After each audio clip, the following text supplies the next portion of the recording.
हाँ जी, good evening everyone. Good evening sir. Good evening, good good evening, evening sir. Good evening. Alright, so आज हम लोग thermodynamics को कंप्लीट करेंगे and of course we can not do everything, but हाँ, जो बचा हुआ पार्ट है एंड कुछ क्वेश्चन के फॉर्मेट में समझेंगे ना। जैसा मैंने आप लोगों को लास्ट क्लास में बोला था कि थर्मोडायनामिक्स अगर आपको अच्छे से करना है तो you should be able to convert different variables into one another. You should be able to manipulate जो स्टेटमेंट लिखा है उसको इक्वेशन के फॉर्मेट में कन्वर्ट कर पाने आना चाहिए आपको। और ये चीजें अगर आपने सीख ली तो आप थर्मोडायनेमिक्स से कोई भी डेरिवेशन, कोई भी फॉर्मूला कर सकते हैं। फॉर्मूला इतना सारा है कि आप रट नहीं सकते प्रैक्टिकली। तो कोई भी चीज के लिए, जैसे work done by isothermal process का एक फॉर्मूला याद रखो, फिर बाकियों को खुद ही कन्वर्ट करो आप, है ना, on spot as needed. Right ना, कुछ छोटे छोटे पार्ट्स हैं जो रह गए हैं, जैसे हीट एंड इंथैल्पी का कैलकुलेशन। तो हीट का मैं आपको एक बार बता देता हूँ। वैसे तो अपना एम था सेकेंड लॉ का, लेकिन कुछ पार्ट लास्ट क्लास में मैंने फॉर्मूला फॉर्मूला किया, कुछ पार्ट में एक बार डिटेल में कर देता हूँ। हीट जो होता है, वैसे तो हीट होता है delta U minus, sorry, delta U minus W, right. First law of thermodynamics अगर हम यूज करें तो डेल्टा यू माइनस डब्ल्यू ना। हीट जो है अलग अलग प्रोसेस के हिसाब से हम लोग डिफाइन करते हैं। तो जैसे मान लो कि heat transfer at constant temperature, तो कांस्टेंट टेम्परेचर पे क्या हो जाएगा, डेल्टा यू हो जाएगा जीरो, तो माइनस डब्ल्यू के बराबर हो जाता था यार, ये याद है। तो heat transfer at constant temperature will be equals to P delta V, है ना, because work done is minus P delta V. तो ये एक तो हो गया। दूसरा, हीट को अगर आप कांस्टेंट वॉल्यूम पे निकालते हो क्यू वी, तो क्यू वी क्या हो जाएगा, delta U minus W. Now constant volume पे वर्क डन जीरो हो जाता है, तो heat transfer at constant volume will be equal to delta U. Delta U को आप लिख सकते हो C V delta T. So heat transfer at constant volume is equal to C V D T, है ना। और अगर सीवी को भी वेरिएबल टेम्परेचर के टर्म्स में दिया है तो आप उसको भी इंटीग्रेट कर सकते हैं, और अगर सीवी कांस्टेंट है तो फिर तो आप डायरेक्ट कर सकते हैं। Now this is valid for all processes, है ना, कल भी बताया था मैंने, फॉर ऑल प्रोसेसेस। क्यूवी बराबर होगा इसके, अच्छा, sorry, this is not valid for, sorry my bad, this is valid for constant pressure, लेकिन that is equal to delta U is valid for all processes, है ना। Delta is equal to CV delta T is valid for all processes, delta U, right. तो ये जो part है, जो second half है, that is valid for all kind of process. First half is only eight constant volume. Now heat transfer at constant pressure, ध्यान से समझना इसको। तो कांस्टेंट प्रेशर पे तो डेल डब्ल्यू डेल यू भी होगा और डब्ल्यू भी रहेगा। तो बस अब इनको कन्वर्ट करना पड़ेगा। तो ध्यान दीजिए,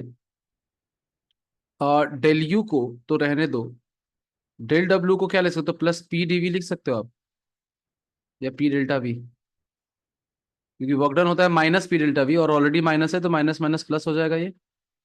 heat transfer at constant pressure. ना ध्यान दो, एट कांस्टेंट इंथैल्पी याद है आपको, इंथैल्पी क्या होता था,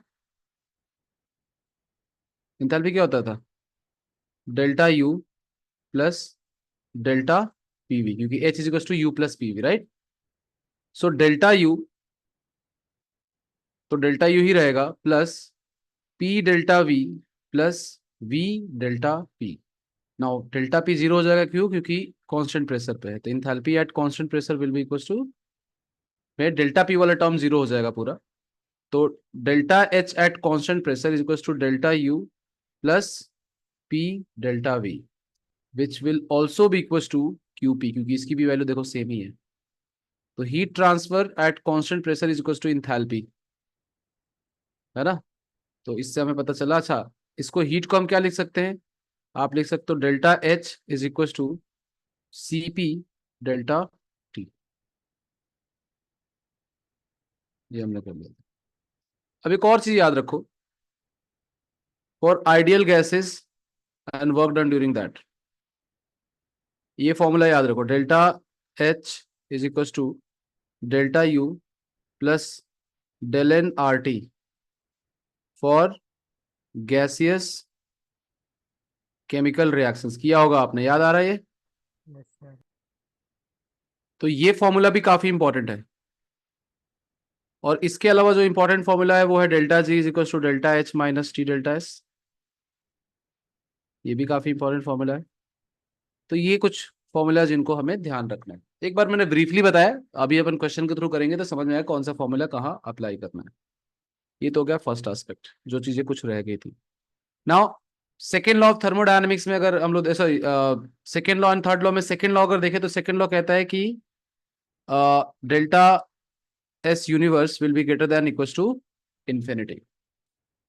इक्वल होगा रिवर्सिबल प्रोसेस के लिए, और कोई भी स्पॉन्टेनियस प्रोसेस के लिए हमेशा ग्रेटर होगा।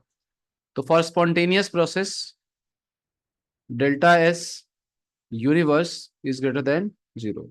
ऑल्सो रिमेंबर कि delta S of an isolated system वो भी ग्रेटर देन जीरो होता है ना। ग्रेटर देन और इक्वल टू जीरो मतलब रिवर्सिबिलिटी है, नहीं तो ग्रेटर देन जीरो। ना इंट्रोपी को हम लोग निकालते कैसे, तो इंट्रोपी होता था Q reversible upon d T. And इसका तरीका भी हम लोग समझते थे कि मान लो एक पाथ है, पॉइंट ए से पॉइंट बी जा रहे हैं हम लोग, पॉइंट ए से पॉइंट बी जा रहे हैं एक रिवर्सिबल पाथ फॉलो करके और एक इरिवर्सिबल पाथ फॉलो करके। तो आपको एक बात तो पता है कि entropy is a state function. तो जो इंट्रोपी का चेंज रिवर्सिबल पाथ से आएगा वही इंट्रोपी का चेंज इरिवर्सिबल पाथ से भी आएगा। तो आप क्यू रिवर्सिबल आप इजीली यूज कर सकते हो टू कैलकुलेट इंट्रोपी, चाहे वो प्रोसेस इरिवर्सिबल ही क्यों ना हो रहा हो। ठीक है। If you are able to calculate heat transfer following a reversible process between two points, तो आप you will be able to calculate entropy easily even though process is irreversible. Now ये फॉर्मूला अगेन बहुत important है, ये किसी भी तरह के प्रोसेस के लिए वर्क करता है but only for ideal gases, है ना। यहाँ पे फॉर आइडियल गैसेस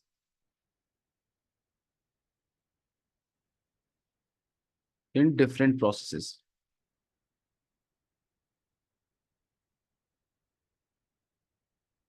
देखो यार, एक बात मैं आपको बता दूं कि हर लेक्चर इतना वो नहीं हो सकता कि हर लेक्चर में आपने क्वेश्चन देखा और सॉल्व हो गया। Of course chapter wise depend करता है। तो ये चैप्टर ऐसा है कि इसमें एफर्ट लगेगा, इसमें कैलकुलेशंस लगेंगे, इसमें दिमाग लगेगा।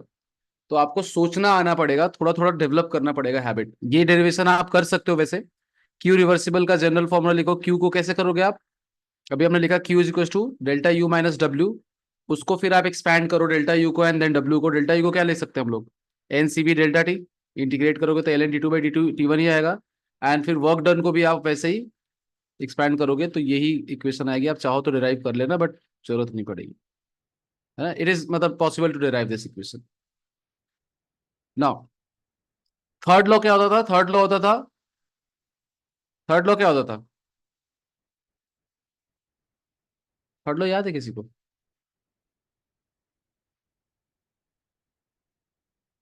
नहीं याद है ना। एंट्रोपी वाला नहीं। नहीं, change in enthalpy is not third law. At absolute zero ऐसा कुछ था। हाँ, at absolute zero perfect crystalline solid का। Entropy zero. हाँ, हाँ राइट। सो थर्ड लॉ का एज सच कोई न्यूमेरिकल सिग्निफिकेंस नहीं है, स्टेटमेंट ध्यान रखो। एंड सेकेंड लॉ में ये भी था, आपको याद होगा, gives free energy delta G delta H हाँ माइनस टी डेल्टा एस। और इसमें क्या क्वेश्चन आता है, इसमें क्वेश्चन आता है कि कब स्पॉन्टेनियस होगा, स्पॉन्टेनियस किस टेम्परेचर पे होगा, प्रोसेस स्पॉन्टेनियस होगा या नॉन स्पॉन्टेनियस, मतलब इस पे क्वेश्चन आप कर लोगे इजीली, राइट। अच्छा, डेल्टा जी का एक और फॉर्मूला होता था क्या, minus R T L N K, याद है इक्विलिब्रियम के लिए। Delta G not, sorry not delta G. Delta G का फॉर्मूला अभी नॉस्ट इक्वेशन में हमने एक और पढ़ा था, delta G equals to delta G not plus R T L N K Q, sorry, याद है। इसी इक्वेशन को इलेबोरेट करके आपने नॉस्ट इक्वेशन डिराइव किया था फिर रिसेंटली। तो डेल्टा जी के भी बहुत सारे फॉर्मेट्स हैं। फॉर्मूला याद होना जरूरी है, at the same time process को इंप्लीमेंट करने भी आना चाहिए। ठीक है। नाउ दिस, इस पे एक बार क्वेश्चन चाहिए मेंस में आया है, मतलब दो तीन बार आया है बट अभी रिसेंट में एक क्वेश्चन आया है जो मैंने लास्ट क्लास में बोला था आपको कि इसको नेक्स्ट क्लास में करेंगे। किर्चॉफ्स इक्वेशन, किर्चॉफ्स इक्वेशन कहता है कि टेम्परेचर डिपेंडेंस ऑफ इंथैल्पी। जैसे हम लोग मोस्ट ऑफ द केसेस में क्या मानते हैं कि enthalpy of combustion does not depend on temperature, ये मानते हैं ना कि भाई आप कंबसन चाहे 30 डिग्री पे करो चाहे 100 डिग्री सेल्सियस पे करो, enthalpy of combustion will not change, but in reality it must change. You can understand that, right. तो उसको कैसे निकालते हैं, तो उसका सीधे सीधे फॉर्मूला, हालांकि इसका डेरिवेशन भी है लेकिन अभी हम डेरिवेशन नहीं करेंगे, सीधे सीधे फॉर्मूला है कि enthalpy at a temperature T2 will be equal to enthalpy at temperature T1 plus del CP del T. Del CP del T, ध्यान रखो यहां सीपी डेल टी होता था वैसे यूजुअली, है ना, डेल्टा एच क्या होता था, सीपी डेल्टा टी। लेकिन आप देखो कि अगर आप टेम्परेचर चेंज करोगे, अगर आप फिजिकल स्टेट चेंज करते हो या फॉर्मेट चेंज करते हो उसका, तो ऑफकोर्स उसका सीपी भी चेंज होगा। तो del CP into del T, अगर इसको सिंप्लीफाई करो तो जहां पे डेल सीपी क्या है, enthalpy of product minus enthalpy of reactant, sorry heat capacity of product minus heat capacity of reactant. Similarly अगर आपको इंटरनल एनर्जी कैलकुलेट करना है तो उसका भी सेम फॉर्मूला है, सब कुछ सेम है, सेम ही ऊपर वाला इक्वेशन है, बस dt लिखा है इंटीग्रल फॉर्म में, आप डेल टी भी लिख सकते हो उसको। समझ में आ रहा है? तो क्रिचॉफ्स इक्वेशन से हमें पता चलता है कि टेम्परेचर पे कैसे डिपेंड करेगा इंथैल्पी, जो आयोडीन वाला क्वेश्चन था लास्ट क्लास, है ना।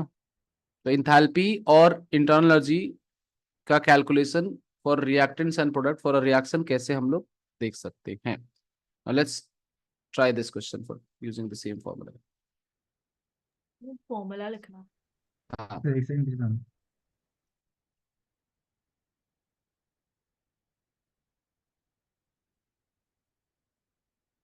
रिसेंट ईयर में क्वेश्चन आया था और पहले भी क्वेश्चन आ चुका है इस पे, है ना, क्रिचॉफ्स इक्वेशन पे। जेई मेंस की बात कर रहा हूँ मैं, एडवांस में तो आएगा ही, मेंस की बात कर रहा हूँ।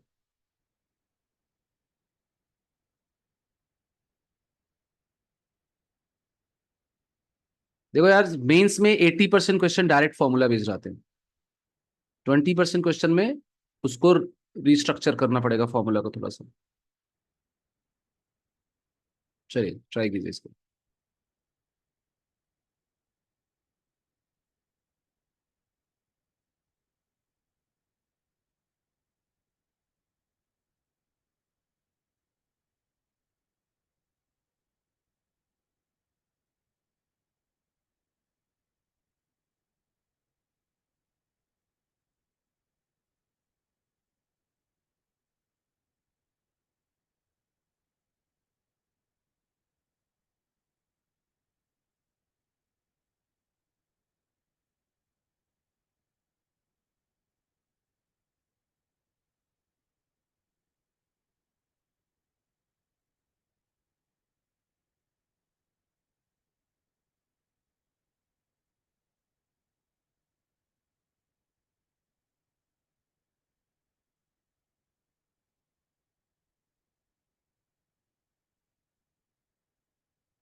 कर रहे हो आप लोग?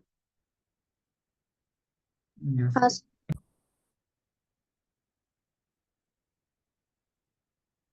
ओके, दो आ गए आंसर्स, दोनों सेम है अभी तक तो। रुको मुझे देखने दो एक बार।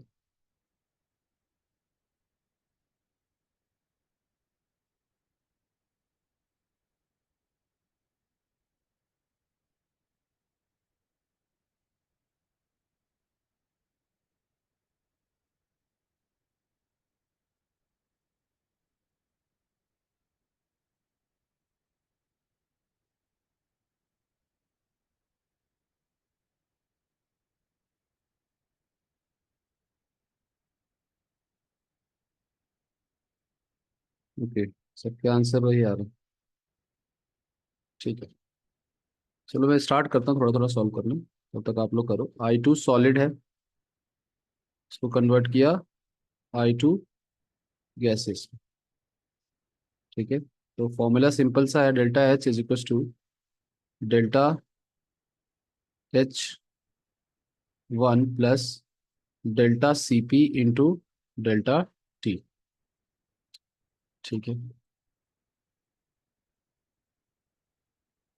ठीक है।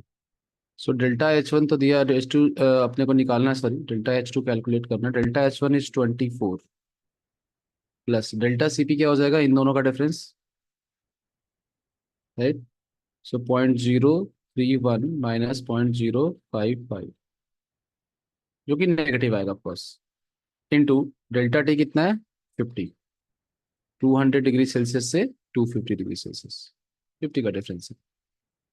तो इसको सॉल्व करोगे अगर आप, तो डेल्टा H2 कितना आ जाएगा, 24 माइनस 50 इंटू ये कितना आ रहा है 0.24 024। हाँ क्लियर है क्या?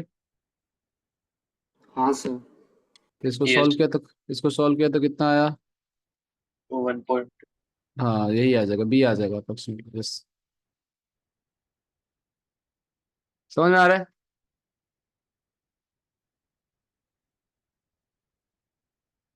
ठीक है, चलिए। तो ये तो एक क्वेश्चन था, मैंने करा दिया। याद रखना यही ऐसे क्वेश्चन ही आते हैं तो नहीं होता जेईई मेन से, बस क्योंकि ये अपन रेयरली टच करते हैं इस टॉपिक को।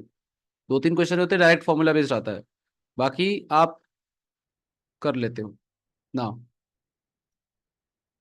अच्छा, इंट्रोपी का फॉर्मूला तो याद है ना सबको? इंट्रोपी कैसे कैलकुलेट करते हैं? अच्छा ये बताओ, टेम्परेचर बढ़ने पे इंट्रोपी बढ़ता है कि घटता है? बढ़ता है ना। बढ़ता है, राइट। टेम्परेचर बढ़ने पे चेंज इन इंट्रोपी बढ़ता है कि घटता है? ये बढ़ता है।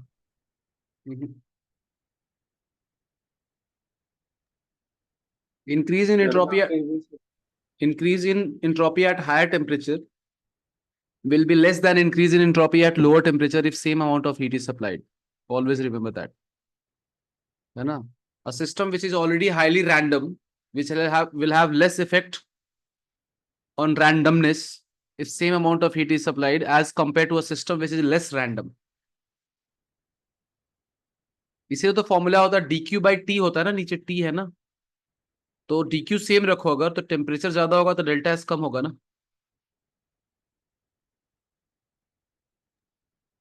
सो s is directly equal to temperature. It has nothing to do with this question. बस मैं अभी ऐसी कुछ कुछ कॉन्सेप्ट कराते रहता हूँ। S entropy is directly equal to temperature, no doubt.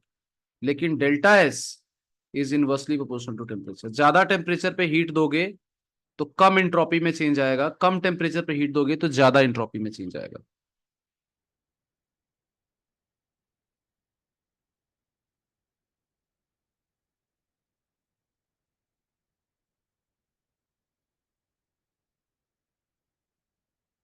देख लो, यही कंसिस्टेंसी का गेम है भाई। कितने कितने से स्टार्ट किया था और कितने लोग बच गए हैं, सोचो। अभी तो रिवीजन हम ऐसा कर रहे हैं कि सिर्फ टॉपिक टॉपिक कर रहे हैं, पूरा चैप्टर भी नहीं कर रहे एक क्लास में। यहीं पे एक चैप्टर होने लग जाएगा, लोग 10 दिन में भाग जाते हैं, खत्म हो जाता है ना। छोड़ना नहीं है, गिव अप नहीं करना है, चाहे कुछ भी हो जाए।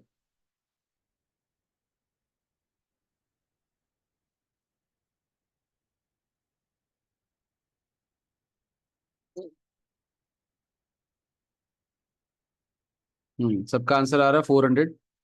सो आज मैंने न्यूमेरिकल टाइप क्वेश्चन ज्यादा लिए हैं, एंड फॉर ऑब्वियस रीजंस कि थोड़े उनके भी प्रैक्टिस होनी चाहिए। ऑप्शन से तो हम लोग कर लेते हैं एलिमिनेट करके। तो डेल्टा एच दिया गया, देन कह रहे temperature of vapour eight 1 atmospheric pressure. तो देखो यार, मतलब सिंपली ये है कि आप कोई भी सब्सटेंस है, मान लो कोई भी सब्सटेंस है, उसका लिक्विड स्टेट से वेपर स्टेट में जा रहा हो तो इक्विलिब्रियम ही होगा ना। इक्विलिब्रियम होगा तो डेल्टा जी जीरो होगा। Delta G must be zero. और डेल्टा जी की वैल्यू क्या होती है? Delta H minus T delta S. तो डेल्टा जी जीरो कर दोगे तो टी क्या हो जाएगा? Delta H upon delta S. Now important point, जो गलती होती है हमेशा न्यूमेरिकल टाइप में, क्योंकि ऑप्शन तो होता नहीं है, तो हम लोग यह गलती बहुत कॉमनली करते हैं।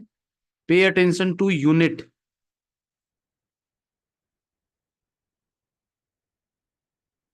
Unit of delta H and delta S.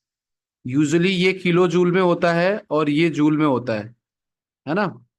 अब न्यूमेरिकल टाइप में ये गलती होने के चांस बहुत है कि भाई आप तो डिवाइड कर दोगे मैग्नीट्यूड से सिर्फ, और बस वहीं पे गलत हो जाएगा, क्योंकि ऑप्शन तो रहेगा नहीं मैच करने को। ऑप्शन रहता है तो इंसान कर लेता है देख के। तो ये ध्यान देना है कि आप delta H upon delta H तो करो, लेकिन डेल्टा एच देखो ये जूल में है और ये किलो जूल में है। तो आप करोगे क्या? 30,000 अपॉन 75, और फिर इसको सॉल्व करोगे तो कितना आ रहा है? 400। 400। कर लो। दूसरा ये भी हो सकता है कि इसको डिग्री सेल्सियस से पूछ लें, है ना। ये भी ध्यान दे देना, यानी कि 400 आंसर आया, फट से लिख दिया। तो न्यूमेरिकल टाइप में क्वेश्चन डिफिकल्ट नहीं होगा, ये छोटे छोटे पॉइंट्स को ही ध्यान रखना है आपको।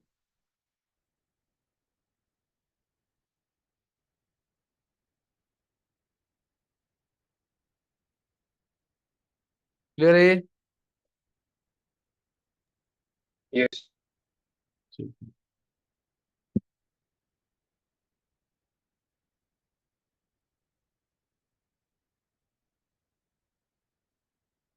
यार आप में से कोई ये बताओ कि आप में से कोई जीनियस है क्या, जो कंप्यूटर और इनको जानता है अच्छे से, मतलब वो है क्या टेक जीनियस? हाँ यार पता करो, मैंने तो ड्राइवर अपडेट कर लिया, सब कर लिया। द प्रॉब्लम इसकी, मेरा विंडोज है एंड उसका वॉल्यूम खुद ही डाउन हो जाता है रैंडमली, अपने आप ही। और स्पीकर, सो में भी साउंड या स्पीकर का कोई इशू होगा।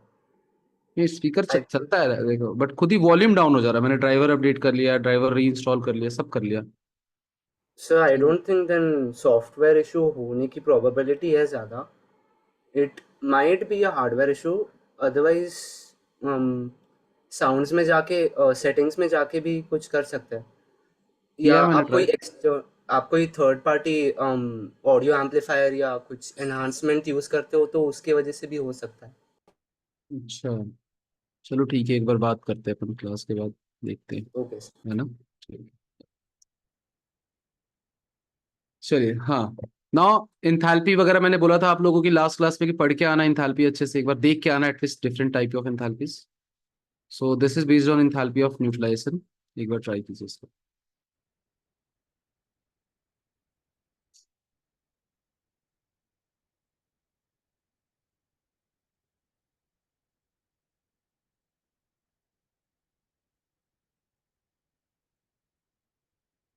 तो ये 13.6 वाला जो होता था उससे करना है ना? हाँ 13.6 से भी कर सकते हो, 57 वाले से भी कर सकते हो, मतलब जूल में 57 होता है ना। अच्छा हाँ, किलो जूल्स में 13.6। नहीं कैलोरी में होता था वो। कैलोरी में होता है? हम्म।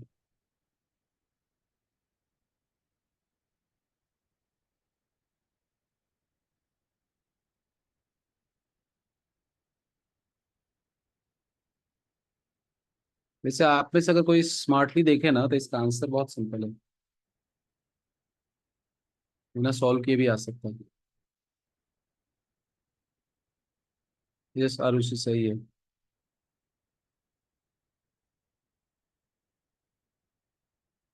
बिल्कुल।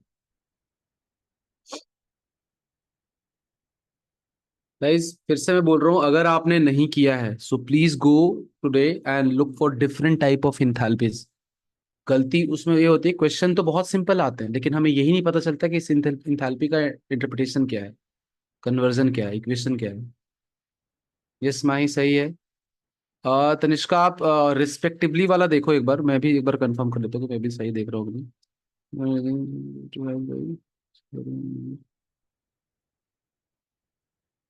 हाँ रिस्पेक्टिव। सर, मैंने उल्टा दिखाया गलती से रिस्पेक्टिव। हाँ तो आपने उल्टा दे दिया ना आंसर, है ना। यस नील सही है, दिया आपका भी सही है। माही सही है, चैतन्य करेक्ट। हाँ तनिष्का सही है।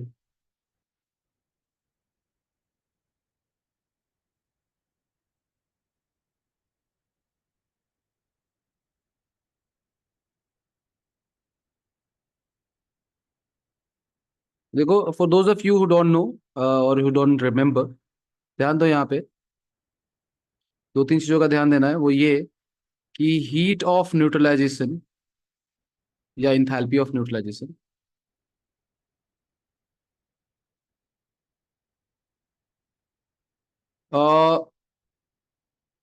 पर इक्विवेलेंट, ये ध्यान रखना वर्ड, इज इक्वल टू कितना होता था बताइए?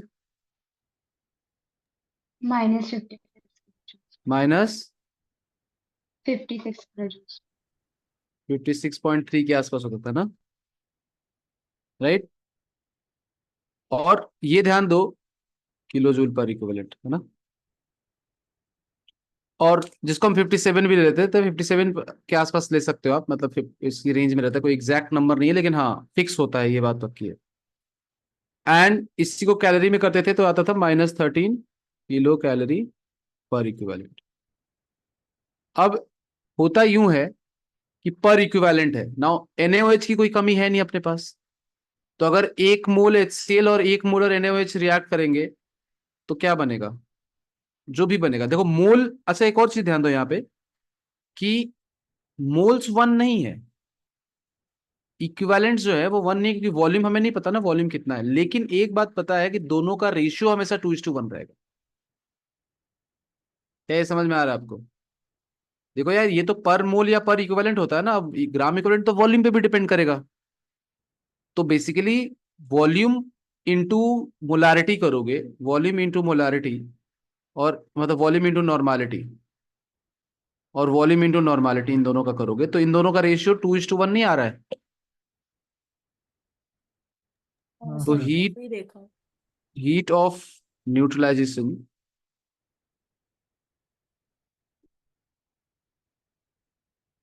for equal moles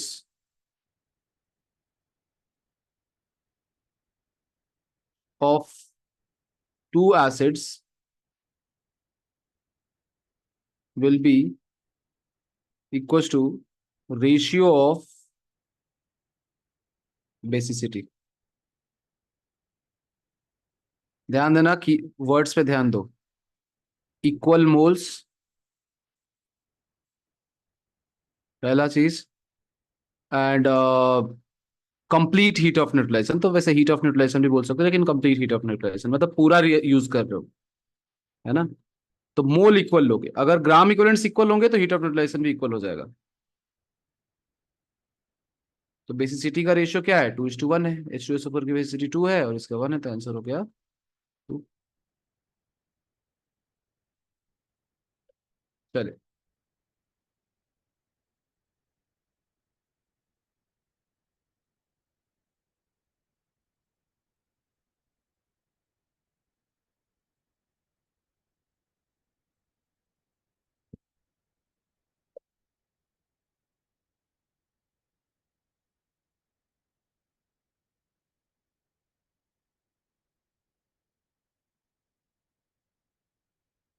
बताइए भाई।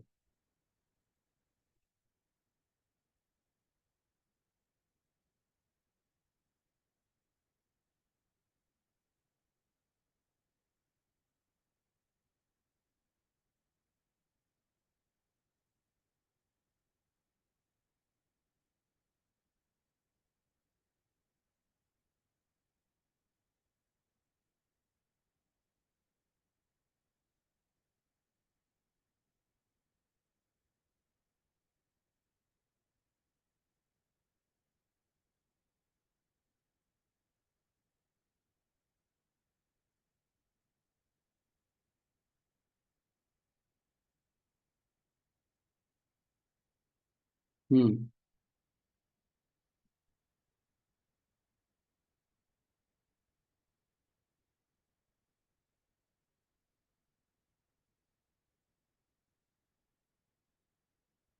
यस दिया, सही है।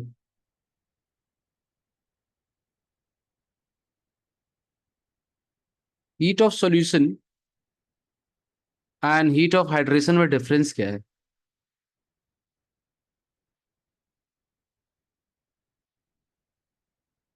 हीट ऑफ सॉल्यूशन में क्या होता है कि आप एक्सेस क्वांटिटी ऑफ सॉल्वेंट लेके आते हो, और हीट ऑफ हाइड्रेशन में आप लिमिटेड जितने मोल्स हाइड्रेट कर रहे हैं उससे .5H2 .6H2 .7H2 इस पे डिपेंड करता है। अगेन फिर से मैं एम्फेसाइज करूंगा, read about all different kinds of enthalpy and their interpretations. Question आ रहे हैं और आगे भी आएंगे, है ना। थर्मोडायनेमिक्स में डिफिकल्टी नहीं बढ़ा रहे हैं, वो फंडामेंटल क्वेश्चंस को ही, फंडामेंटल चीजों को ही चेक कर रहे हैं कि आप उस फॉर्मूले को हिसाब से, उस लॉजिक के हिसाब से क्वेश्चन कर पाते हो कि नहीं कर पाते हो। होता यूज सब में हेसलॉ ही है, होता यूज सब में नॉर्मल बॉर्न हेबर साइकिल ही है। तो पहले आपको मैं समझा देता हूँ फॉर नाउ, बट आप एक बार पढ़ना जरूर इसको डिटेल में। क्या, हीट ऑफ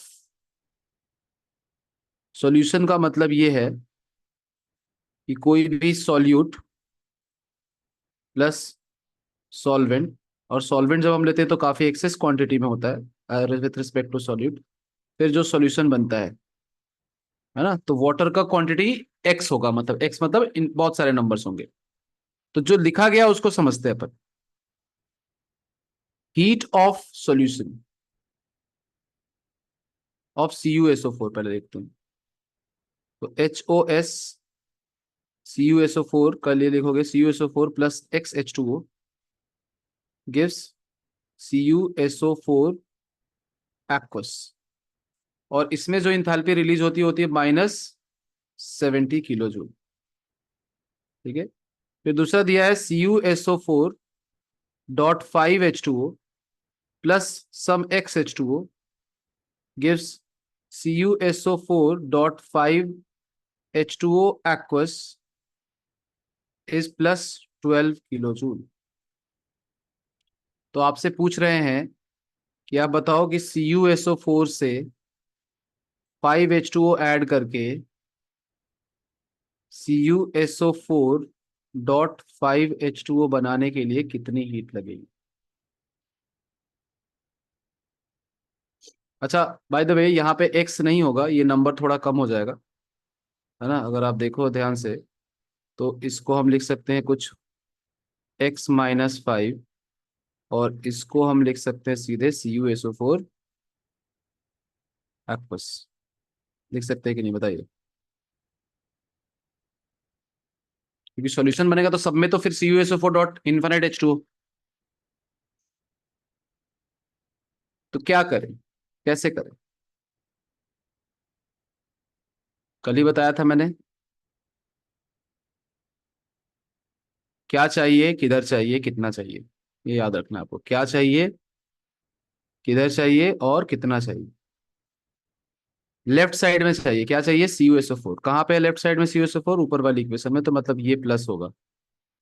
राइट साइड में चाहिए CuSO4.5H2O। कहाँ पे है CuSO4.5H2O? नीचे वाली इक्वेशन में। किधर है, लेफ्ट साइड में चाहिए, किधर, राइट साइड में, मतलब ये माइनस होगा।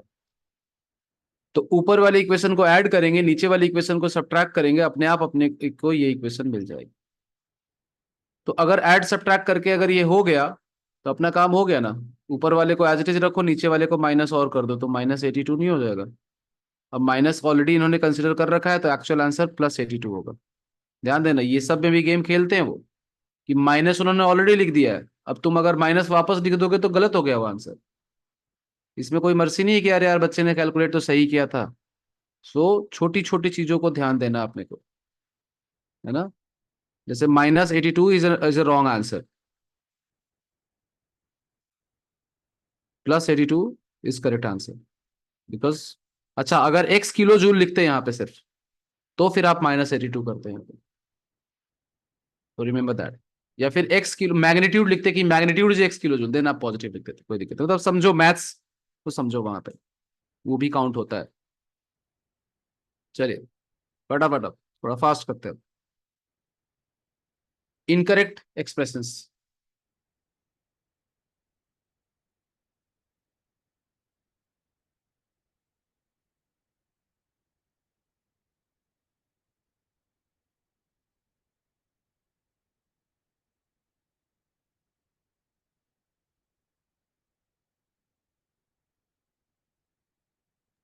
सर के क्या है? हाँ, के के क्या है? इक्विलिब्रियम कांस्टेंट, इक्विलिब्रियम कांस्टेंट होगा। यस, दिया करेक्ट है आपका। नील आपका भी सही है।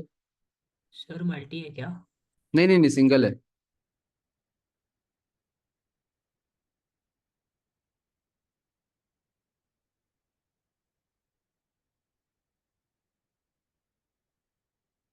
यस, अश्विन सही है। माही आपका भी करेक्ट है। आरुषि करेक्ट। अनुश्री सही है। Very good. सबके आंसर सही आ रहे हैं अभी। आप लोग स्कूल एग्जाम भी शुरू हो गए हैं क्या सबके? हाँ सर, चालू है अभी। अभी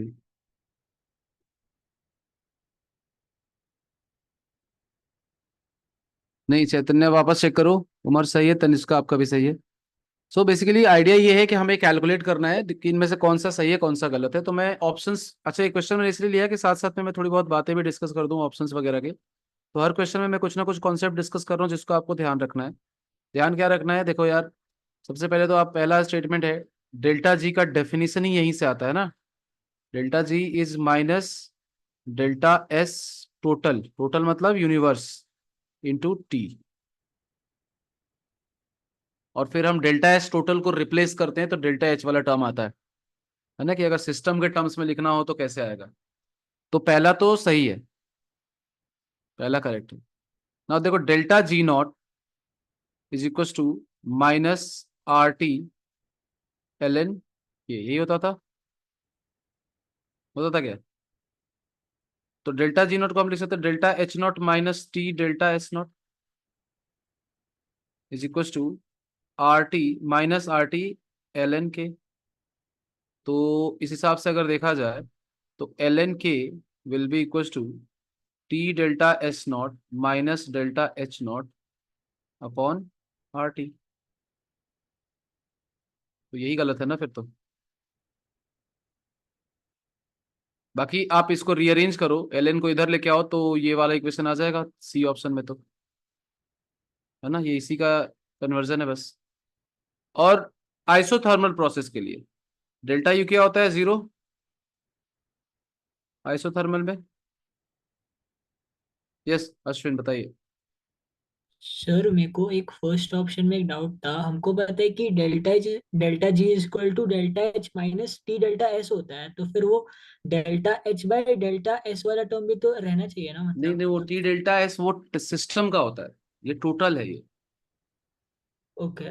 आप इसका डेरिवेशन देखो, वापस से चेक करो जाके, स्टार्ट यहीं से होता है कि वी अच्छा। वांटेड टू, देखो entropy of universe must be positive, that's the second law right, कि total entropy must be positive for any spontaneous process. Yes sir. Now the problem in that scenario is we cannot calculate entropy of universe, right? Okay For हाँ that you right. need to know everything about universe. So what hmm. we can do is we can convert or we can replace universe वाला entropy into terms of some other variables of system. तो वो reverse replace करते time delta H और T delta H system का आता है फिर वहां पे, है ना। तो आप फिर हम लोग जो डेल्टा एस टोटल ले रहे हैं वो एक्चुअली यूनिवर्स को ही मतलब थोड़ा बहुत रिलेट कर रहा है। हाँ, ओके। यूनिवर्स ही है, रिलेट नहीं कर रहा है, ये यूनिवर्स ही है, टोटल का मतलब होता है यूनिवर्स, ओके, और टी डेल्टा एस में एस सिस्टम का होता है। सिस्टम का होता है। यस, ओके थैंक जो यू सर। डेल्टा जी वाला फॉर्मूला होता है ना, delta H of the system minus T delta S of the system only, ये सब सिस्टम का होता है इधर, यस सर। ठीक है। और ये दूसरा है फॉर्मूला इसका, ये मेन फॉर्मूला, मतलब मेन तो नहीं, मतलब ये फॉर्मूला जहां से ये फॉर्मूला डिराइव हुआ है ना। ना yes sir. Delta U zero हो जाएगा तो क्या लिखोगे आप, W is equal to minus Q लिखोगे आप। अच्छा ये तो करने की जरूरत ही नहीं है, तो डायरेक्ट फॉर्मूला है, तो हाँ तो ये तो फॉर्मूला ही है, ये तो ऐसे ही डिराइव हो जाएगा, है ना। Minus N R T L N V final upon V initial, reversible work done. Irreversible work done क्या होता है भाई दबे? Minus P external minus p external dv. DV. Also do you know that कि irreversible expansion work is less than reversible expansion work, हाँ while वो irreversible compression work is more than reversible compression work, है ना। उसका graph वगैरह infinite steps में करते थे, सिंगल स्टेप डबल स्टेप ऐसे करके जो करते थे वो वाला एक बार देख लेना। ना ये more than one correct type है कि ड्यूरिंग द फॉलोइंग प्रोसेसेस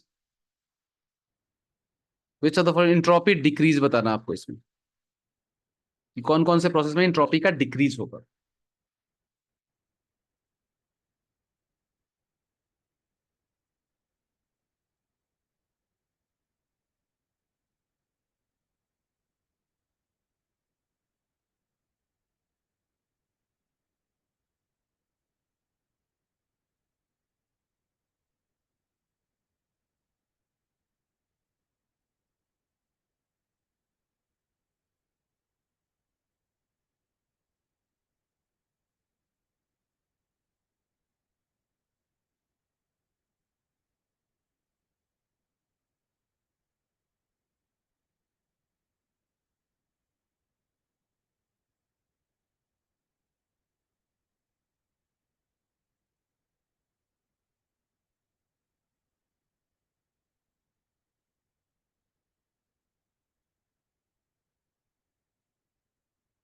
बताओ भाई, सब लोग करो।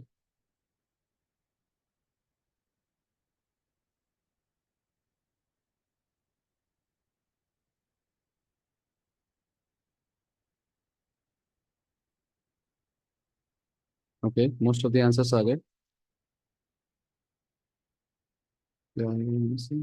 सी D, A B C, C D, A B C D. ठीक है। देखो आप लोग ये भी ध्यान दो कि इंट्रॉपी पूछ किसका रहे हैं, है ना। क्वेश्चन है कि इनमें से कौन कौन से प्रोसेसेस में इंट्रॉपी जो होगी वो डिक्रीज होगी।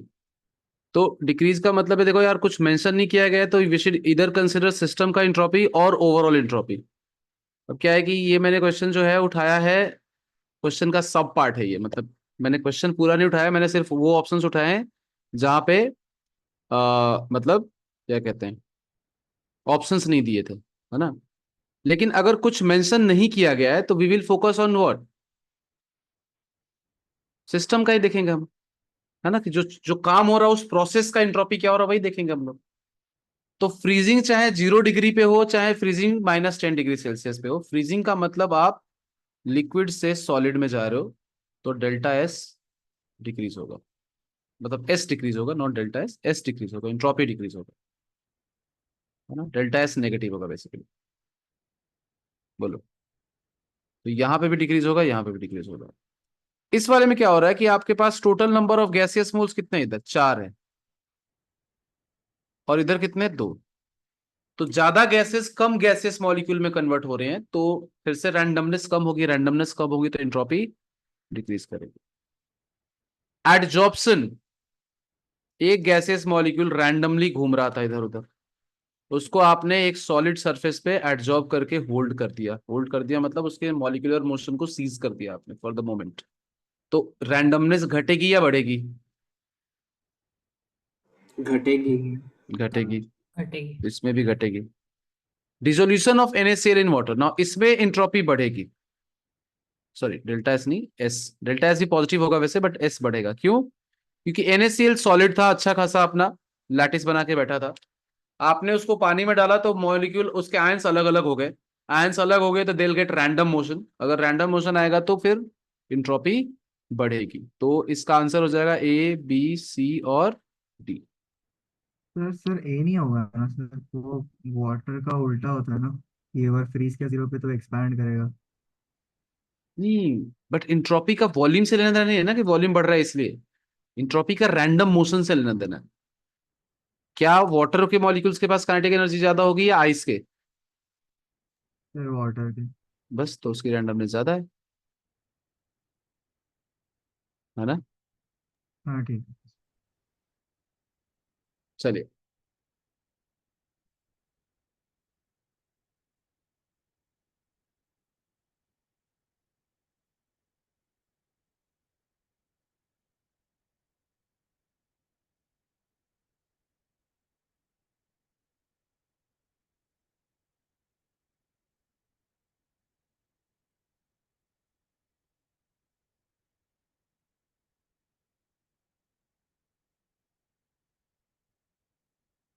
हाँ जी, क्या होगा इसमें?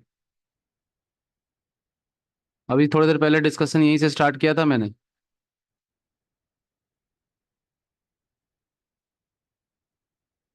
जल्दी जल्दी आंसर दो इसका।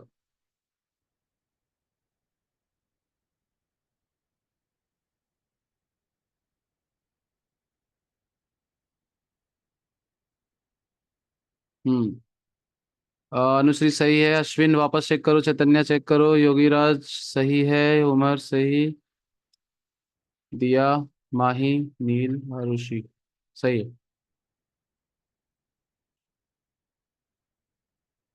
नहीं मृणाल, एक बार फिर से चेक करो।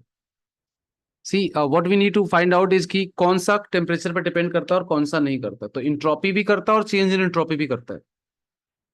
अभी बताया था मैंने कि S is directly proportional to temperature and delta S is inversely proportional to temperature, तो दोनों टेम्परेचर के फंक्शन हुए ना फिर, both S and delta S depend on temperature.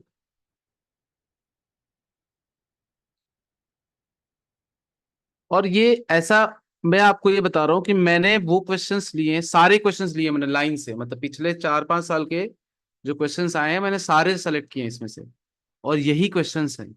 और इन क्वेश्चंस में आप देखो कहीं भी हैवी कैलकुलेशन है जो हम लोग करते थे एक्चुअल में, रेयर क्वेश्चन है बहुत। मैंने लाइन से क्वेश्चन सेलेक्ट किया है, ऐसा भी नहीं कि अच्छा हाँ टॉपिक ध्यान में रखते हुए कि मतलब मान लो मैंने इस टॉपिक के कर लिए तो दूसरे टॉपिक के जब पढ़ रहे हैं अपन सेकंड लॉ, तो सेकंड लॉ का उस हिसाब से सीक्वेंस में मैंने कर दिया बस।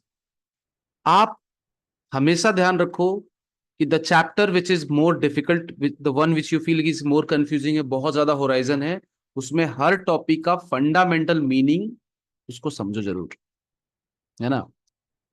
बहुत कम क्वेश्चंस किए हमने जो कैलकुलेशन हैवी है, बहुत कम। चलो भाई ये बताओ।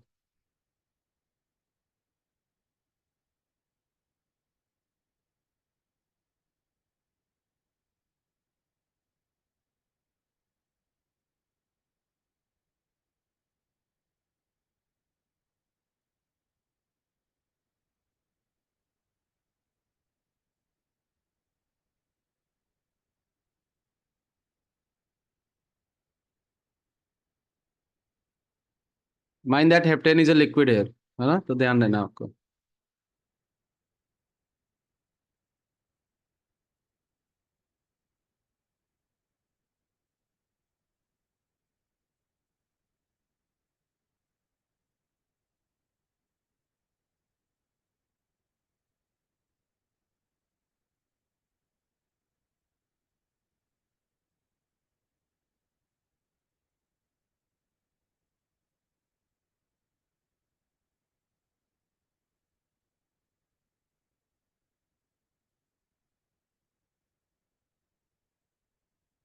Okay Arushi and Nishka, you both are getting same answers. हाँ देखने दो मुझे।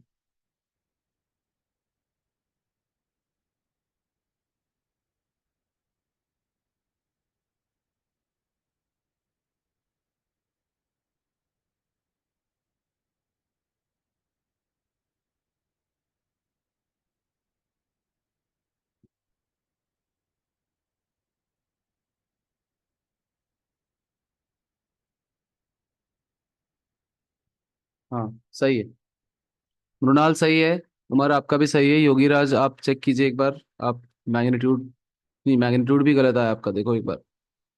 आपने बैलेंसिंग सही से नहीं करी। चैतन्य आपका भी मैग्नीट्यूड गलत आया है। दिया सही है। माही आपका साइन गलत आया है। प्रोडक्ट माइनस रिएक्टेंट होता है डेल्टा एन। तो दोज ऑफ यू ध्यान दो यहाँ पे क्या करना है अपने को। हेप्टेन क्या होता है, C7H16 प्लस X+Y/4O2 होता था, ये ना। तो X कितना है 7 और Y कितना है 16/4, तो 11O2 हो जाएगा। Gives XCO2, 7CO2 gaseous, plus Y/2 H2O, 8 H2O liquid, H2O liquid होता है राइट। तो ध्यान दो यहाँ पे। हम्म, जब तक मेंशन नहीं किया गया H2O को लिक्विड लेके चलो, ये गैसियस है। तो ये हो गया, तो यहां से अगर आप सॉल्व करते हो इसको, तो delta H is equal to delta U plus delta NG/RT, यही होता था। तो delta H minus delta U is equal to delta NG gaseous into RT। Delta NG क्या हो जाएगा, 7 - 11,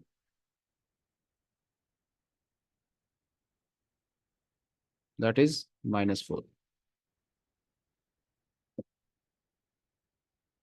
ठीक है, चलिए ये बताइए। सर 1 मिनट, फिर से पिछले हाँ वाले स्लाइड में। हाँ, दो चीजें आप आई होप कि आप कर रहे होगे। एक तो इसका सेपरेट नोट बनाया होगा आपने इन रिवीजन लेक्चर्स का, पहला।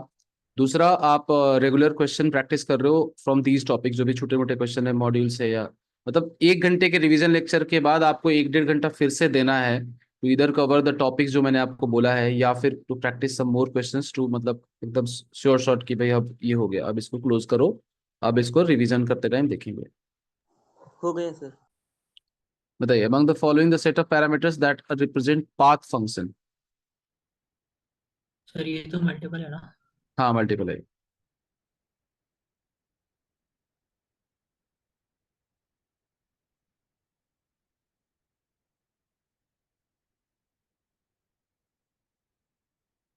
यस तनिष्का सही है।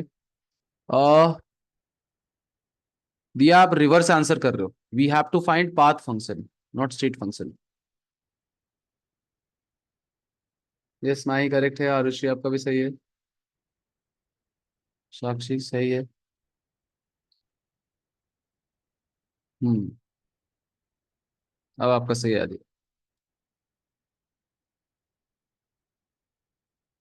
चलिए भाई मैं स्टेट फंक्शन के कुछ नाम लिख देता हूँ, अगर आप लोग भूल गए हो तो। स्टेट फंक्शंस क्या क्या होते हैं? बहुत सारे हैं स्टेट फंक्शन का। कुछ का नाम लिख सकता हूँ मैं। Temperature, pressure, volume, internal energy, enthalpy, entropy, gives energy, etcetera. Path function, path functions होते हैं हीट, वर्क, हीट कैपेसिटी चाहे वो मोलर हो, हीट कैपेसिटी चाहे वो स्पेसिफिक हो। सीएम और CS, heat capacity, molar heat capacity या फिर स्पेसिफिक हीट कैपेसिटी, ये सब क्या होते हैं? पाथ फंक्शंस होते हैं। ओ राइट। सो ये जो पाथ फंक्शंस है, ये जो पाथ फंक्शंस है, इनमें से हमें पाथ फंक्शन ढूंढना है। तो इनमें से पाथ फंक्शन जैसे ये क्या है, क्यू प्लस डब्ल्यू क्या होता है? ये तो डेल्टा यू है, तो ये तो स्टेट फंक्शन है, तो ये नहीं हो सकता। क्यू क्या होता है? सीधे सीधे दिया, heat is a path function. W क्या होता है? Is a path function. H minus T S क्या होता है? G, G is equal to H minus T S. तो ये तो स्टेट फंक्शन होता है किस एनर्जी। तो स्टेट फंक्शन हो गया। We have to find path function, तो B and C. Right. Yes sir. Next.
पर इसमें समझ नहीं आ रहा, इनिशियल प्रेशर 1 एटीएम है या 5 एटीएम है?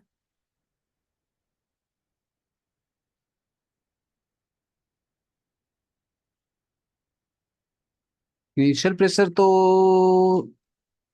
पता नहीं, लेकिन एक्सपैंड कर रहे हैं ये दिया गया अपने को, against a constant pressure of 1 atm until it doubles in volume with the initial temperature and pressure is इतना and इतना respectively, then final temperature is।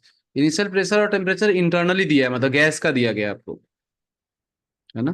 तो अगर सिस्टम की बात करो तो 5 atm है, एक्सटर्नल प्रेशर की बात करो तो 1 atm है। अभी के लिए मैं आपको इतना हिंट दे सकता हूँ। ठीक है।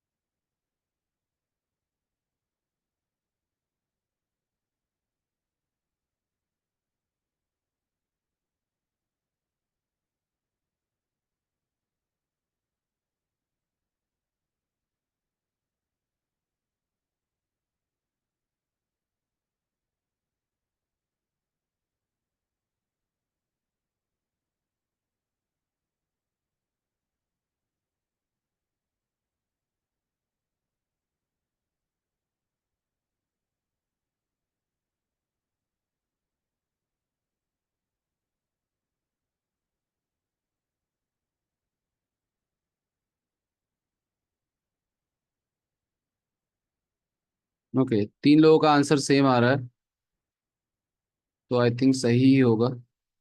4 लोगों का सेम आ रहा है। Mrunal, you do not need to confuse about V2 and V1. V1 should be calculated using internal pressure initially, है ना। वर्क डन के लिए सिर्फ हमें एक्सटर्नल प्रेशर पे फोकस करना होता है। बाकी वॉल्यूम के लिए आप, वॉल्यूम तो वॉल्यूम है, वो तो गैस पे डिपेंड करेगा ना, उसको एक्सटर्नल से क्या ले देना ना। Volume Okay, exact, sir. Volume exact भले आप कैलकुलेट ना कर पाओ, लेकिन वॉल्यूम आप रफली उसको आर के टर्म्स में कैलकुलेट कर सकते हो। देखो यार, V1 क्या लिखोगे आप, V1 हो जाएगा RT/P1, है ना। एन आइडियल गैस, हाँ, तो आई एम अज्यूमिंग कि नंबर ऑफ मोल्स या तो सेम है या फिर नंबर ऑफ मोल्स 1 है। CV दिया है तो 1 ही लेंगे, नहीं तो N तो कहीं दिया नहीं है, तो हम कैलकुलेट कैसे करेंगे उसको। तो V1 इतना है, V2 कितना हो जाएगा इसका 2 टाइम्स, 2 times. 2 RT/P1। ठीक है, तो डेल्टा V कितना हो जाएगा, RT/P1। ये होगा, ये होगा ना, final minus initial delta V आ गया। अब एक्सपैंड हो रहा है तो ऑफकोर्स डेल्टा V पॉजिटिव है, तो वर्क डन तो नेगेटिव होगा। वर्क डन क्या होता है, minus P external into delta V। Work done कितना है, P एक्सटर्नल कितना है 1 ATM, और डेल्टा V कितना हो गया RT/P1। P1 5 ATM है बाय द वे, लेकिन हाँ चलो अभी ऐसे ही लिखते हैं इसको। ये हो गया माइनस RT/P1। अब एडियाबैटिक है तो Q तो 0 होगा, एडियाबैटिक है तो Q 0 हो गया, और अगेंस्ट कांस्टेंट प्रेशर है तो इरिवर्सिबल हो गया। तो इरिवर्सिबल यूज करने की वजह से हमने ये फॉर्मूला यूज किया, और हीट 0 कर लिया, तो delta U should be equal to क्या, वर्क डन। ना डेल्टा U हमारे हिसाब से क्या होता है, CV delta T, and that should be equal to work done, that is minus RT/P1।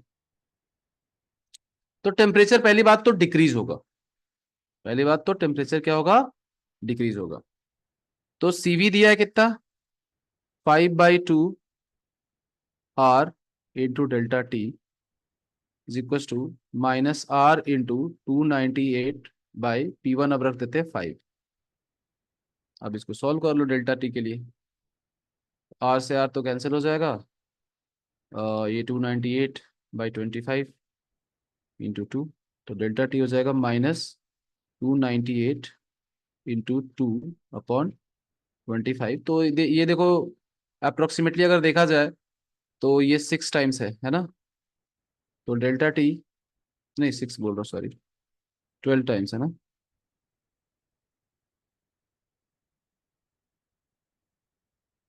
तो अप्रोक्सीमेटली -24 केल्विन का चेंज हो रहा है, अप्रोक्सीमेटली बोल रहा हूँ मैं, है ना। आप एग्जैक्ट कैलकुलेट करोगे एग्जाम में, तो 24 अगर माइनस करोगे 298 में से तो कितना आएगा, T फाइनल कितना आएगा,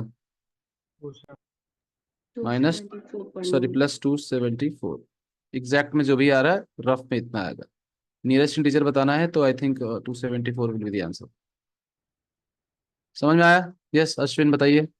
सर यहाँ पे हम लोग ये क्यों नहीं यूज कर सकते कि work done equals to NR delta T upon gamma minus one, और फिर वर्क डन को P एक्सटर्नल DV, मतलब वहां से 9 का डिफरेंस आ रहा, गलत आ रहा मतलब।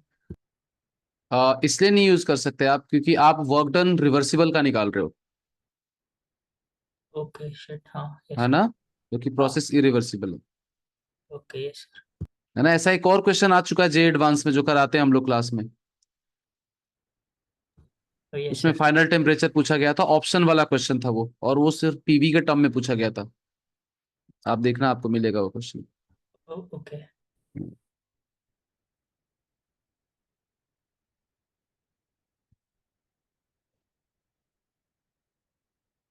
सारे PYQ कर लो भाई।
इस क्वेश्चन में कुछ कैलकुलेशन नहीं है, अगर आप देखो तो आपसे एक नंबर पूछा जा रहा है और उसका प्रोडक्ट पूछा जा रहा है टेम्परेचर के साथ।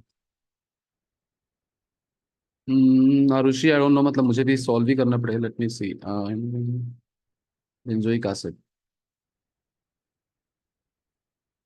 आपको इक्वेशन लिखनी पड़ेगी इसकी।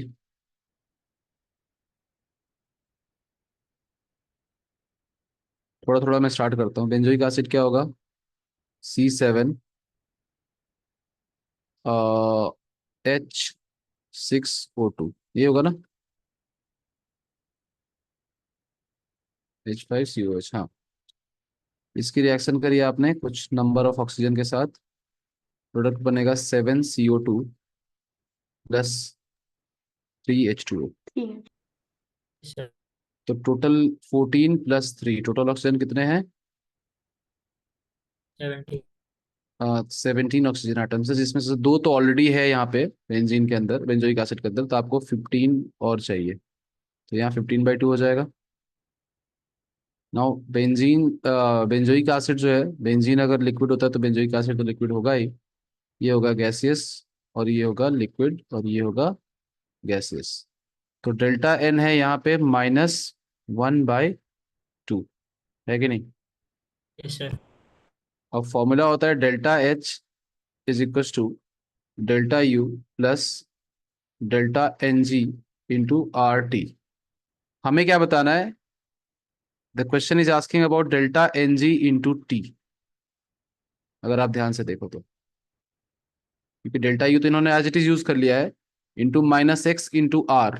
तो -x किसके बराबर होगा फिर क्वेश्चन के हिसाब से? N, delta N into T is equal to -x। तो यहाँ से डेल्टा एन की वैल्यू रखो, -1/2 इंटू टी कितना है? 300। तो 300/2 कितना हो जाएगा? 150।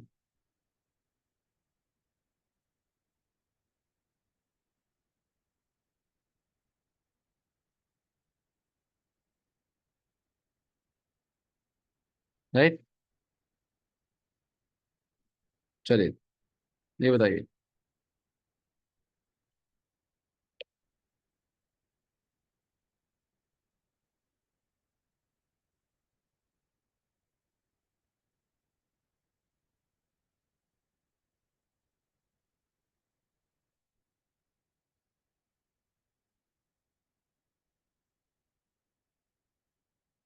सर एक सेकंड, आप पीछे आ सकते हैं? हम्म ये ये इसके बाद, मतलब this is kind of second last question, इसके बाद एक ही क्वेश्चन और बचा है। आप लोग का स्कूल एग्जाम है क्या? मैं मतलब पॉज करूँ क्या कुछ दिनों के लिए सेशन, अगर if it is really important for you guys? नहीं सर। हाँ, नहीं सर। पक्का ना? बता देना भाई, मतलब जैसा भी हो। I don't have any schedule आपके स्कूल एग्जाम का, तो मैं तो अपने हिसाब से कर रहा हूँ, नहीं सर, स्कूल एग्जाम्स चलते रहता है। है ना? सर नहीं, हमारे स्कूल एग्जाम। नहीं है? ठीक है।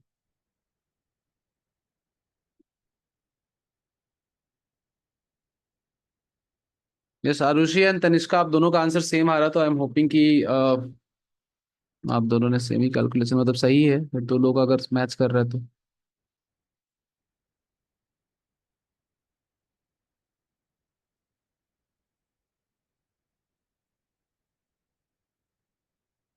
ये इज इक्विलिब्रियम कॉन्स्टेंट है ना। आजकल क्या है कि जेई वाले एग्जाम में मेंशन नहीं करते, मेंस वाले।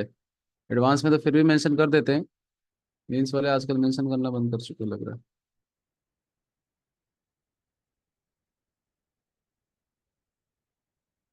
नहीं अनुश्री, सिर्फ 3R नहीं होगा, फिर उसमें 2.303 से मल्टीप्लाई भी करना पड़ेगा आपको,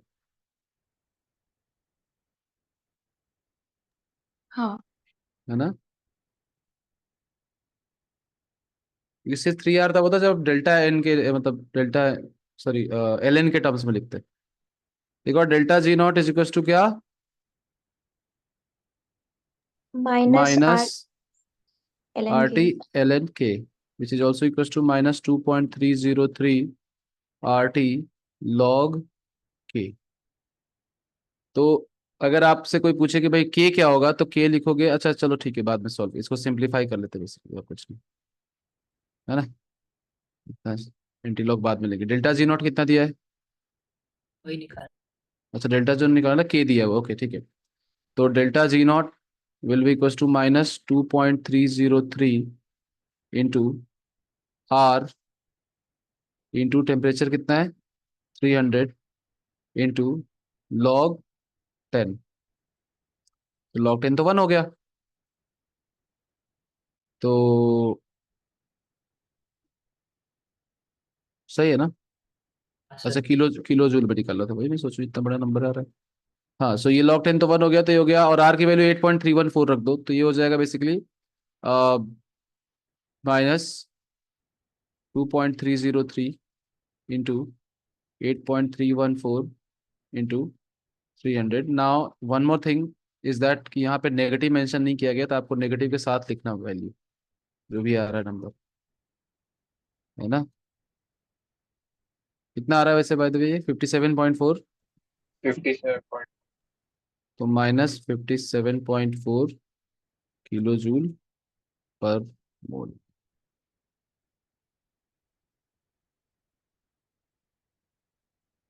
है ना, क्योंकि न्यूमेरिकल टाइप क्वेश्चन है ना, तो नेगेटिव भी मेंशन करना जरूरी है। बार बार मैं बोल रहा हूँ ये गलतियां होंगी, और ये गलती से बुरा किसी भी गलती का नहीं लगता है।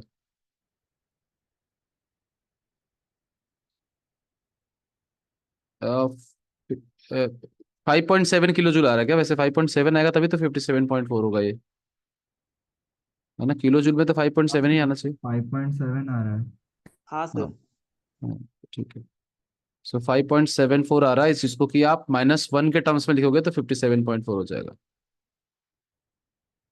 सो ध्यान दो कि ये सब गलती नहीं करनी एग्जाम में, नेगेटिव साइन को ध्यान रखना है, फिर उसका फिर रिकन्वर्जन देखना है क्या आ रहा है ऐसे करके।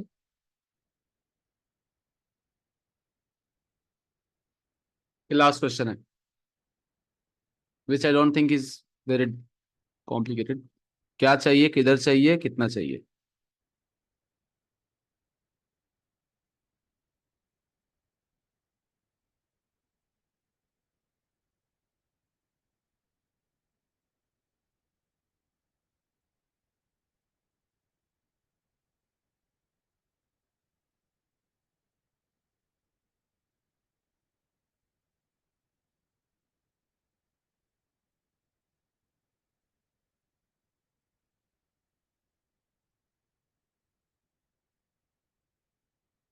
चैतन्य साइन के साथ, है ना।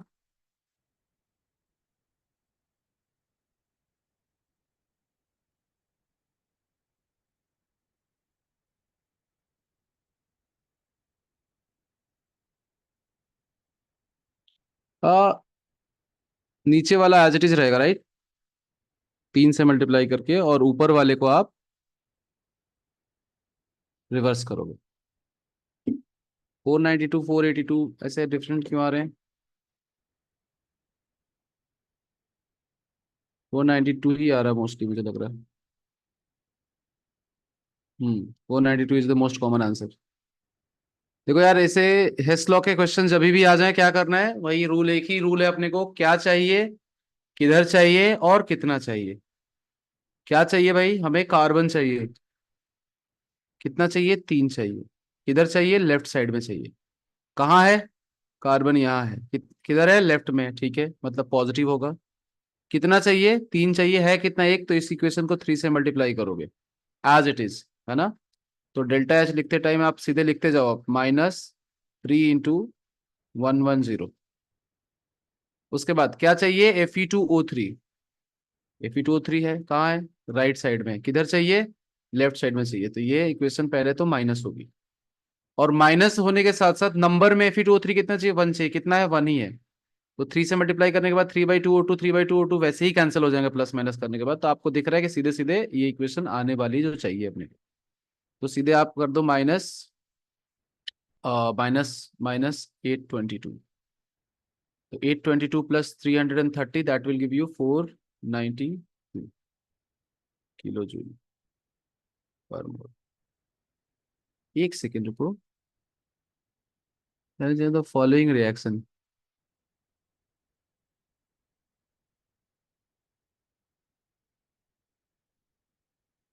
तो यहाँ इन्होंने ना थोड़ा सा,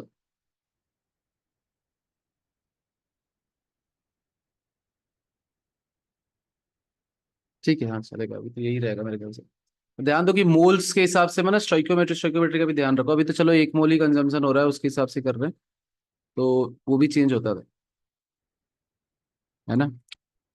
तो इस तरह से हमने आज के लेक्चर में बेसिकली पिछले क्लास का भी और कुछ नए कॉन्सेप्ट के भी क्वेश्चन कर लिए हैं।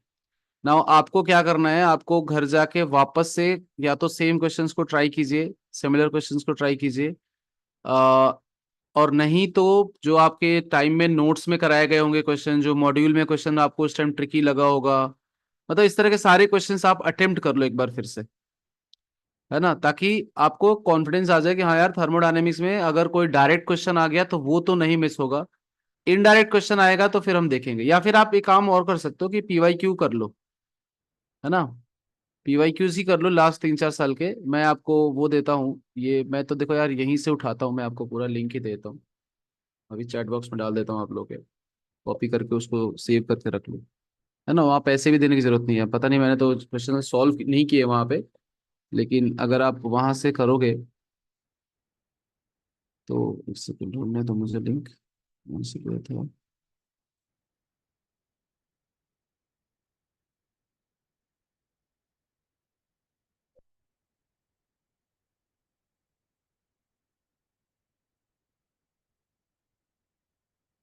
सॉरी, इसको हम्म, हाँ मैंने चैट बॉक्स में डाल दिया है, so you guys can follow this link. और मतलब क्वेश्चन तो यहाँ डायरेक्ट ही मिल जाते हैं, आंसर चेक करना हो तो आप भले कहीं से कर लो, तो आपको रिसेंट ईयर के क्वेश्चंस मिल जाएंगे यहाँ से, है ना। आई एम नॉट श्योर कि अब कितना फ्री है कितना है, नहीं तो और भी सोर्सेज हैं जहाँ से आप लोग करते हो, तो जहाँ से भी करते हो पीवाईक्यू रिसेंट ईयर का निपटा दो, कुछ एक ऐसा करो सब्सटेंशियल जिससे कि आपको लगे कि हाँ यार अब थर्मोडायनेमिक्स मेरी तरफ से सॉर्टेड है, फिर री रिविजन जब होगा तब थोड़ा और एक बार ब्रशअप हो जाएगा। That is what we need to focus on, ठीक है। चलिए तो थैंक यू, गुड नाइट, अच्छे से करो। नेक्स्ट क्लास कल ही है अपनी, कल की क्लास का टॉपिक कल क्या डिस्कस करने वाले हैं अपन, काइनेटिक्स। तो कल डे 7 पे शायद काइनेटिक्स डिस्कस करने वाले हैं, देख लेना आप एक बार शेड्यूल, जो हो उसमें मैंने पीडीएफ में भेजा है वही डिस्कशन होगा, तो आप उस हिसाब से प्रिपेयर होके आना नेक्स्ट क्लास में। राइट अश्विन बताइए। बफर सोल्यूशन भी है नहीं क्या? बफर, बफर है क्या, हाँ तो बफर सोल्यूशन और आयनिक Hydrolysis of solid. Salt hydrolysis and buffer solution, again मैं आपको दिखाऊंगा कि आयनिक इक्विलिब्रियम के क्वेश्चन भी वैसे ही इजी आते हैं जैसे थर्मोडायनेमिक्स के आते हैं। And I am not saying कि मैं सेलेक्टेड क्वेश्चंस ले रहा हूँ, मैं तो डायरेक्ट सारे क्वेश्चंस उठाता हूँ, आप बस मेन चीजों पे फोकस करो। यस अश्विन बताओ भाई क्या डाउट है। सर मेरे को एक ये बोलना था कि सर पीवाईक्यूज मतलब मैं ऐसे फुल मॉक दे रहा था, तो फिर इनऑर्गेनिक में बहुत सारे ऐसी चीज ले रहे हो जो कभी देखा ही नहीं है, तो उसके लिए कुछ बता सकते हैं क्या? देखा नहीं क्योंकि इनऑर्गेनिक को कभी सीरियसली पढ़ा नहीं ना, इसलिए लगता है कि देखा नहीं, बट ऐसा नहीं कि वो देखी चीज मतलब आई नहीं होगी आसपास में। ओके। तो आपको क्या करना है कि एनसीईआरटी को ही, वही एनसीईआरटी से ही है अगर वो है तो। मतलब इससे मतलब से एनसीईआरटी का एक एक जैसा रटना है मतलब। हाँ हाँ हाँ, है ना, देखा नहीं ऐसा तो नहीं हो सकता, बट उस पर ध्यान नहीं दिया, कभी फोकस नहीं किया क्योंकि अपन ने सीरियसली कभी उसको देखा ही नहीं उस तरह से, वैसा सोचो। So okay. Start preparing seriously for inorganic chemistry, क्योंकि वो तो डायरेक्ट है और अब तो सिलेबस भी रिड्यूस कर दिया इनऑर्गेनिक केमिस्ट्री का। सो मेक श्योर कि जो है सिलेबस में उसको अच्छे से करो, ओके सर। है ना। तो थैंक यू गाइस, मिलते हैं नेक्स्ट क्लास में कल। Thank you sir, good night. Okay good night, bye good sir. Night, Thank you, bye sir. Bye, good night, thank you, thank you. Thank you, bye.